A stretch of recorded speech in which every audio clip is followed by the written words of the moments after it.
I want to start with an amended report. Some of you who were here last week may recall that as we were talking about heaven with the kids, one of them, maybe it was Luke, I forget which one, pointed out to me about how, well, if you're not good, you're going to have stains on your clothes. And I said, well, I'm not sure if that's actually true. I wasn't sure that was a real thing, because I had this recollection about a conversation with our ministers years ago, and them saying, no, that was just a general church myth. Wasn't really based on any passage from the writings.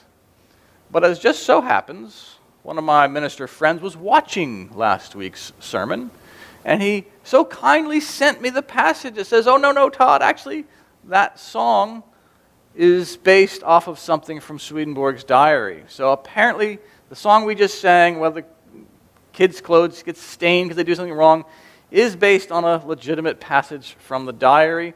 So I just thought I'd clear up that is what, it does have some basis. It was not just a legend. So there's an amended report on last week's service. Thank you to those who were watching and corrected me on that. I'm happy to take corrections on that. But this week, the main topic is hell. As I said already, trying to close out our series of heaven, hell, and the world of spirits. And since we don't have the little ones here today, we can have a little bit of a different angle on this. And this will be another bit of dispelling of a GC myth. You see, in my experience in the new church, adults somehow get this idea in their head that hell isn't actually a bad place to be.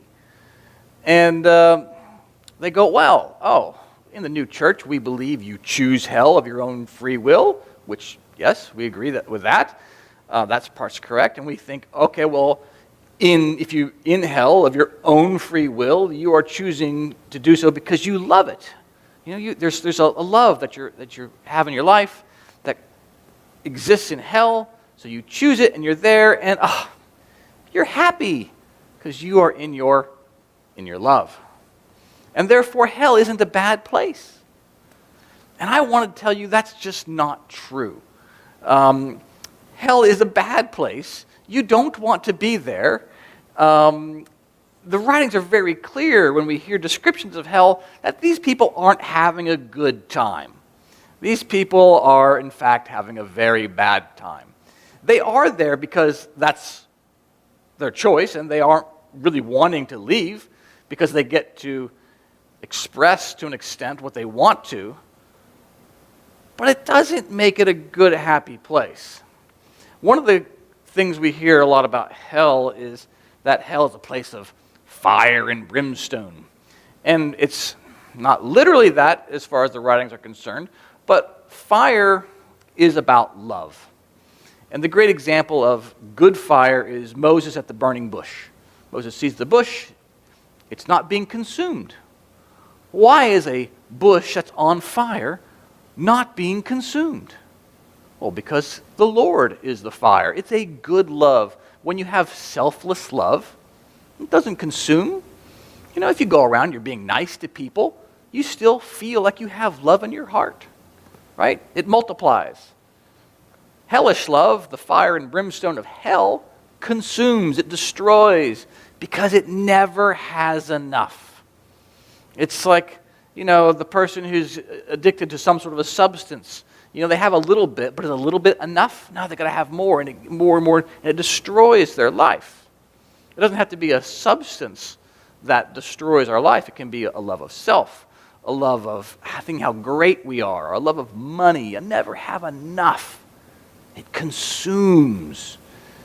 And the problem with hell is that because the general gist of it is you want the most, the best, whatever, at something, at the expense of other people, that love you have can never really be satisfied because there's always more to be desired.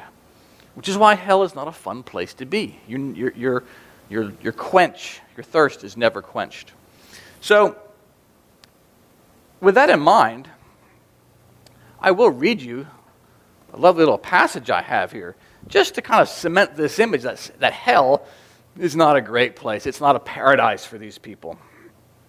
This is what Swedenborg writes. It says, in general, people who are in hell, their faces are frightful, as lifeless as corpses. Some of their faces are black, some like little torches, some pimply with huge ulcerated sores. In many cases, there is no visible face, only something hairy or bony in its place, while with others, only the teeth show. Right? This isn't a pretty face. This is like the burnt face of ash and stuff like that. This is not an attractive face. Their bodies are equally misshapen, and their speech seems to embody wrath or hatred or vengeance, since all their articulation comes from their false perception, and all the tone comes from their evil intent. In a word, they are all images of their hell. Right? You don't go to hell by accident, folks. You go to hell because you want to be there, your evil intent, you love the evil that you're in, right? This is not, oh, gee, I did something terrible when I was 25 and now I'm going to go to hell. No, that's not how it works.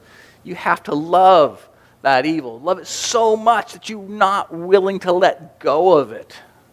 Right? This is hard to do. As I was pondering these matters, I was told by the Lord through an angel, now you will see and be convinced by visual demonstration what hellish love is like. And suddenly then the earth to my left opened up, and I saw a devil ascending out of hell. He had on his head, now picture this carefully, he had on his head a square hat pulled down over his forehead to his eyes, a face full of pustules, and as though from a burning fever, savage eyes, and a chest swollen up into a drum. From his mouth he belched smoke like a furnace. His loins were completely on fire.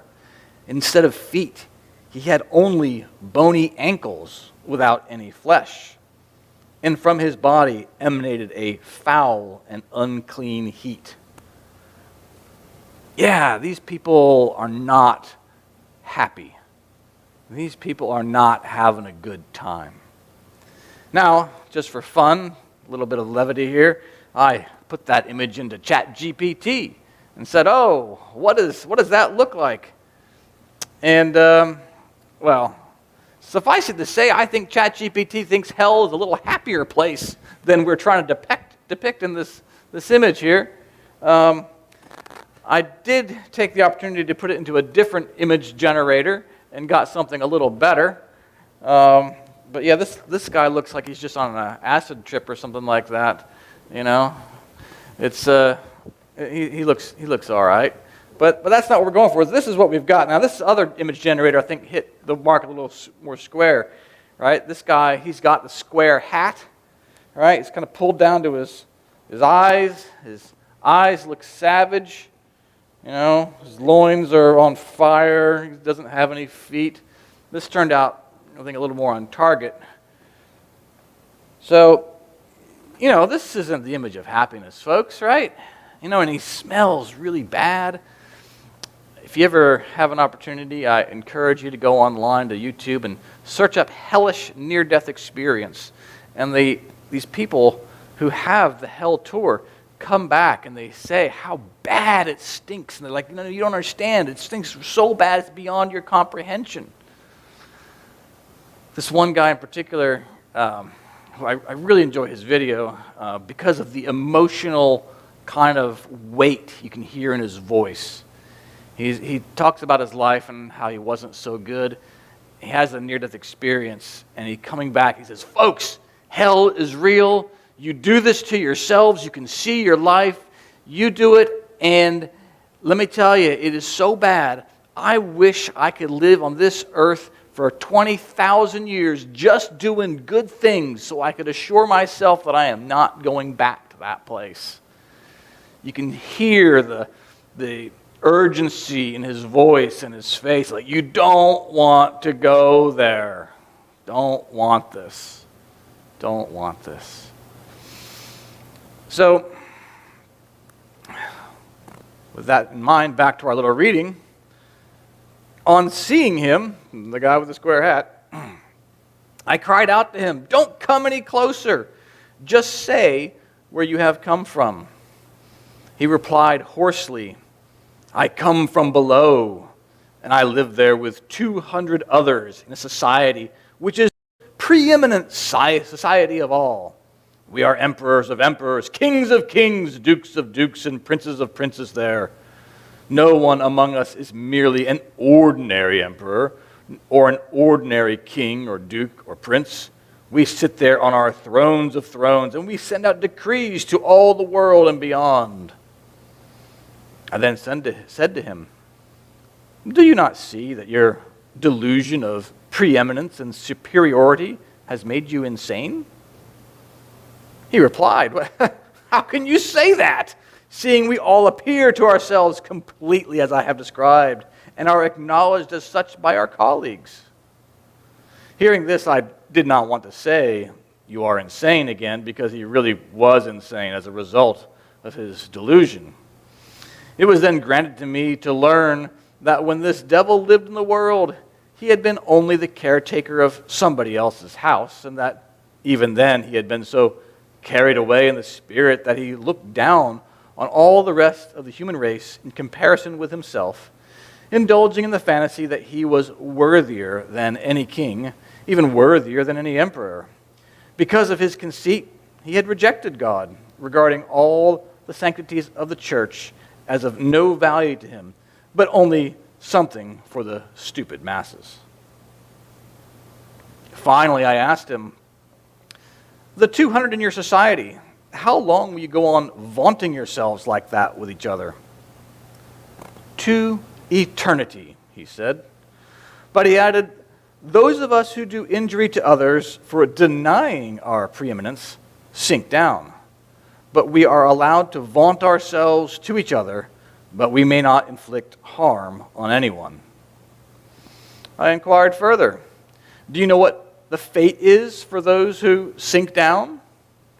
He said that they sink down into a certain prison, where they are called lower than the low, or the very lowest, and are made to labor. I then said to that devil, "You had better take care, therefore, lest you too sink down." Sage advice, friends. Better take care, lest you too sink down. So they're allowed the delusion of saying that they're superior and the greatest, so long as they do it within the confines of their little group. But to the extent that they try to go out and impose that vision of themselves on other people and harm them in such ways, well then, the delusion is ended. The fun's over, the party stops, and they sink down, are in prison, and made to work. And the problem is that this desire to really be preeminent and hold it over others never really gets to be fulfilled, because they can only do it within the confines of their little group. So hell is hell. It's not really a good time. So yes, people choose it to themselves. Yes, they are in their love. But these loves do not bring happiness, friends. They do not bring joy, peace, contentment, or any of those things. So, yeah, when you go out there, be careful. Don't sink down, and don't allow yourself to think that hell's going to end up being an okay place for anybody who gets there. Amen.